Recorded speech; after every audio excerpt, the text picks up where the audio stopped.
کہ اللہ تبارک و تعالیٰ اس آیت کریمہ سے میسج یہ دینا چاہتا ہے وَمَنْ أَعْرَضَ عَنْ ذِكْرِي فَإِنَّ لَهُ مَعِيشَةً ضَنْكًا۔ جو انسان اللہ تبارک و تعالیٰ کی اتاری ہوئی دین کو نہیں مانتا ہے،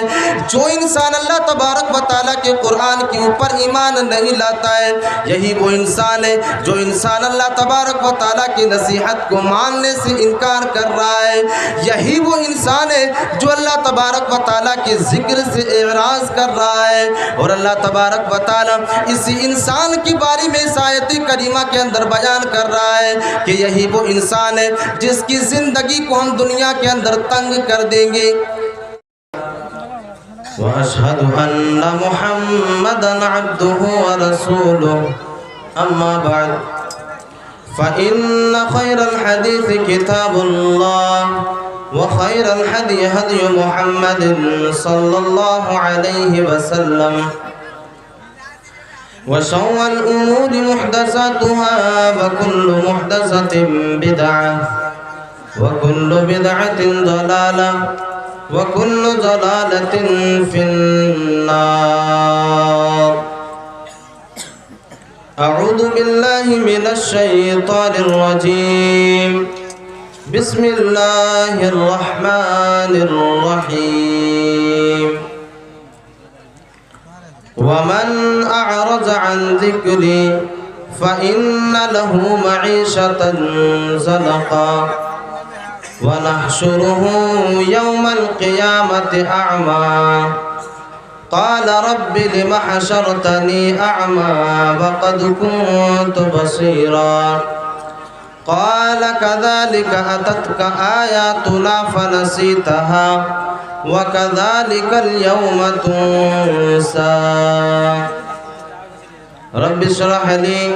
صدري ويسر لي أمري واحلل عقدة من لساني يفقهوا قولي رب زدني علما رب زدني علما اللهم رب زدني علما۔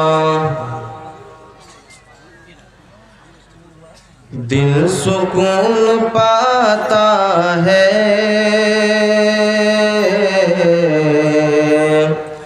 رب سے لو لگانے میں، دل سکون پاتا ہے رب سے لو لگانے میں، پھر بھی لوگ غافل ہیں کس طرح زمانے میں، پھر بھی لوگ غافل ہیں کس طرح زمانے میں۔ عصمتیں لٹے نہ کیوں اب تیری حکومت میں، عصمتیں لٹے نہ کیوں اب تیری حکومت میں، مجرموں کو گر تو ہی خود لگے بچانے میں، مجرموں کو گر خود ہی تو لگے بچانے میں، دل سکون پاتا ہے رب سے لو لگانے میں۔ اسٹیج پر جلوہ افروز علماء کرام، سامنے بیٹھے ہوئے بزرگان دین، نوجوان ساتھیوں اور مستقبل کے ہونہار بچوں، ابھی برادر عزیز نے جس موضوع کے اوپر گفتگو کی ہے، میں اسی موضوع کو آگے بڑھاتا ہوں۔ آج مسلمانوں کی جو تنزلی کے جو اسباب ہیں وہ کہیں نہ کہیں اسی سے تعلق رکھتا ہے اور اسی آیت کریمہ سے جو آیت کریمہ میں نے خطبہ مسنونہ کے بعد تلاوت کی، یہ بات سچ ہے، یہ بات حقیقت ہے کہ جو انسان اس دنیا کے اندر غلطی کرتا ہے اسے ایک دن اس غلطی کی سزا ملے گی، چاہے وہ کوئی بھی ہو۔ اگر کوئی انسان غلطی کرتا ہے، جرم کرتا ہے، تو اس کی سزا اسے اس دنیا کے اندر بھی ملے گی اور اللہ تبارک و تعالیٰ کے یہاں آخرت کے دن کے اندر بھی ملے گی۔ آئیے سب سے پہلے اسی آیت کریمہ کا ترجمہ دیکھتے ہیں، پھر بات کو آگے بڑھاتے ہیں۔ وَمَنْ أَعْرَضَ عَنْ ذِكْرِي فَإِنَّ لَهُ مَعِيشَةً ضَنْكًا۔ اللہ تبارک و تعالیٰ اس آیت کریمہ کے اندر دنیا والے انسانوں کو میسج دے رہا ہے۔ اللہ تبارک و تعالیٰ دنیا والے انسانوں کو خبردار کر رہا ہے، وَمَنْ أَعْرَضَ عَنْ ذِكْرِي فَإِنَّ لَهُ مَعِيشَةً ضَنْكًا۔ جو انسان اس دنیا کے اندر اللہ تبارک و تعالیٰ کے ذکر سے اعراض کرتے ہیں، جو انسان اس دنیا کے اندر اللہ تبارک و تعالیٰ کی نصیحت کو ماننے سے انکار کرتے ہیں، وَمَنْ أَعْرَضَ عَنْ ذِكْرِي فَإِنَّ لَهُ مَعِيشَةً ضَنْكًا۔ اللہ تبارک و تعالیٰ اس انسان کے بارے میں بیان کر رہا ہے کہ ہم اس کی زندگی کو تنگ کر دیں گے، ہم اس کی زندگی کو اس دنیا کے اندر تنگی میں ڈال دیں گے۔ میرے عزیز ساتھیوں، مفسرین نے اس آیت کریمہ کی تفسیر میں بیان کرتے ہیں کہ اللہ تبارک و تعالیٰ اس آیت کریمہ سے میسج یہ دینا چاہتا ہے، وَمَنْ أَعْرَضَ عَنْ ذِكْرِي فَإِنَّ لَهُ مَعِيشَةً ضَنْكًا۔ جو انسان اللہ تبارک و تعالیٰ کی اتاری ہوئی دین کو نہیں مانتا ہے، جو انسان اللہ تبارک و تعالیٰ کے قرآن کے اوپر ایمان نہیں لاتا ہے، یہی وہ انسان ہے جو انسان اللہ تبارک و تعالیٰ کی نصیحت کو ماننے سے انکار کر رہا ہے، یہی وہ انسان ہے جو اللہ تبارک و تعالیٰ کے ذکر سے اعراض کر رہا ہے۔ اور اللہ تبارک و تعالیٰ اسی انسان کی بارے میں اس آیت کریمہ کے اندر بیان کر رہا ہے کہ یہی وہ انسان ہے جس کی زندگی کو ہم دنیا کے اندر تنگ کر دیں گے، جس کی زندگی کو ہم دنیا کے اندر تنگ کر دیں گے۔ اب یہاں پر مفسرین نے 3 دور کی طرف اشارہ کیا ہے۔ ایک تو معیشتاً ضنکا سے مراد یہ دنیاوی زندگی ہے، اور دوسری چیز جو ہے وہ قبر کی زندگی ہے، اور تیسری چیز آخرت کی زندگی۔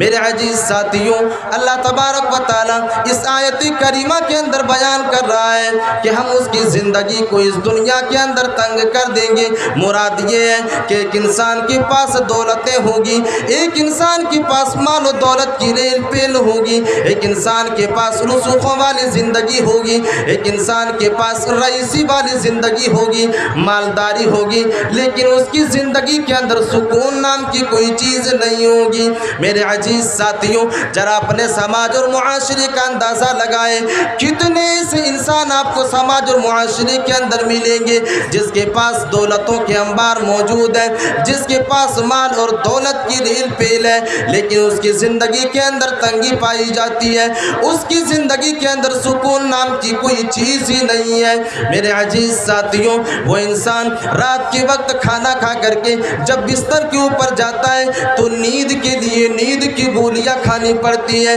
جب وہ انسان بستر کے اوپر جاتا ہے تو اس انسان کو صرف کروٹیں بدلنا پڑتا ہے، وہ انسان صرف اور صرف اپنی رات بھر کروٹیں بدلتا ہوا رہتا ہے، اسے نیند نہیں آتی ہے۔ وہ انسان سوچتا ہے یہاں پر اتنا نقصان ہو گیا، وہاں پر اتنا نقصان ہونے والا ہے، یہ ساری کی ساری چیزوں کو سوچ کر کے ایک انسان جو ہے بے چین ہو جاتا ہے، اس کی زندگی کے اندر سکون نام کی کوئی چیز ہی نہیں ہے۔ میرے عزیز ساتھیوں، دنیا کے اندر ایک انسان کی زندگی کو تنگ ہونے کے بارے میں اللہ تبارک و تعالیٰ بیان کر رہا ہے کہ ایک انسان کے پاس ساری کی ساری چیزیں موجود ہوگی، لیکن اس کے پاس اگر کسی چیز کی کمی ہوگی تو سکون اور چین کی کمی ہوگی، اس کی زندگی کے اندر راحت نہیں ہوگی، اس کی زندگی کے اندر آرام نہیں ہوگی۔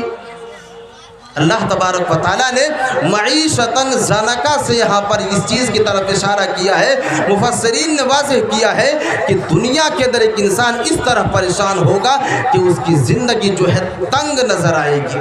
میرے عزیز ساتھیوں، مفسرین نے عذاب قبر کی طرف اشارہ کیا ہے، اور دوسری چیز کے بارے میں اشارہ کر رہا ہے۔ یہاں پر اللہ تبارک و تعالی عذاب قبر کی طرف بھی اشارہ کر رہا ہے کہ ایک کافر جب اس دنیا سے چلا جائے گا، ایک ایسا انسان جس نے اس دنیا کے اندر رب کی ذکر سے اعراض کیا، جس انسان نے اس دنیا کے اندر اللہ تبارک و تعالی کی نصیحت کو ماننے سے انکار کر دیا، جب وہ انسان قبر کے اندر جائے گا، جب ملک الموت اس انسان کے جسم سے روح کو نکال لیں گے، جب اس انسان کو قبر کے اندر رکھا جائے گا،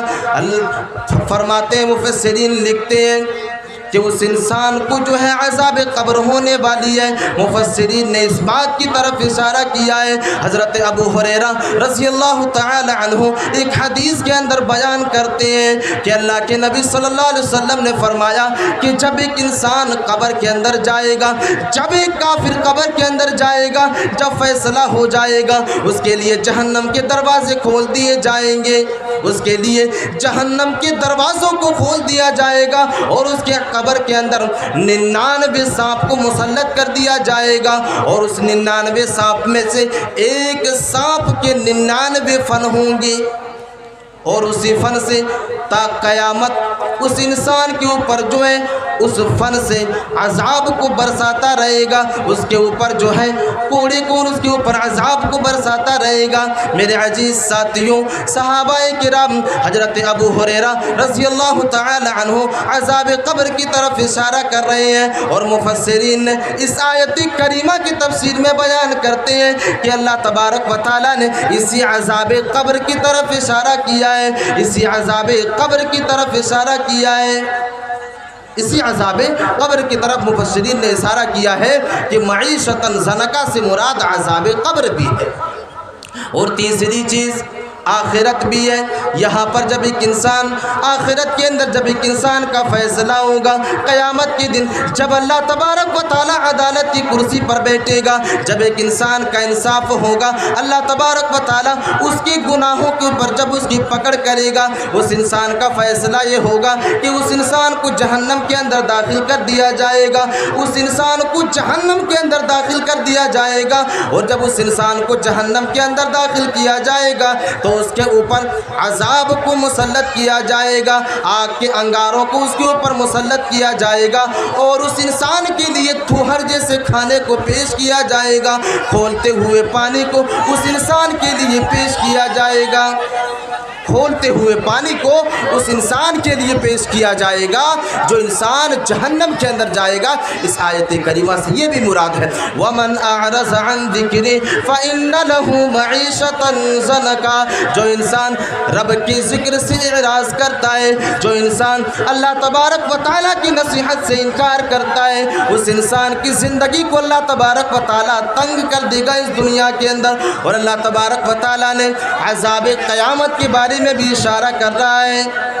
قال رب لم حشرتنی اعمی ونحشره یوم القیامت اعمی، ہم اسے دنیا کے اندر بھی سزا دیں گے، ہم اسے دنیا کے اندر عذاب میں مسلط کریں گے، لیکن جب ہم اسے قیامت کے دن اٹھائیں گے تو ہم اسے اندھا بنا کر کے اٹھائیں گے، ونحشره یوم القیامت اعمی، ہم اسے قیامت کے دن اندھا بنا کر کے اٹھائیں گے۔ میرے عزیز ساتھیوں، جب ایک انسان کو اللہ تبارک و تعالی قیامت کے دن اندھا بنا کر کے اٹھائے گا، جب ایک انسان کو اللہ تبارک و تعالی نابینا بنا کر کے اٹھائے گا، تو وہ انسان اللہ تبارک و تعالی سے سوال کرے گا، وہ انسان اللہ تبارک و تعالی سے پوچھے گا، قال رب لم حشرتنی اعمی وقد كنت بصیرا، پروردگار عالم مجھے آج اندھا بنا کر کے کیوں اٹھایا گیا ہے؟ میں تو دنیا کے اندر اپنی آنکھوں سے دیکھا کرتا تھا، پروردگار عالم میں تو دنیا کے اندر اپنی آنکھوں سے دیکھا کرتا تھا. قال رب لم حشرتنی اعمی وقد كنت بصیرا.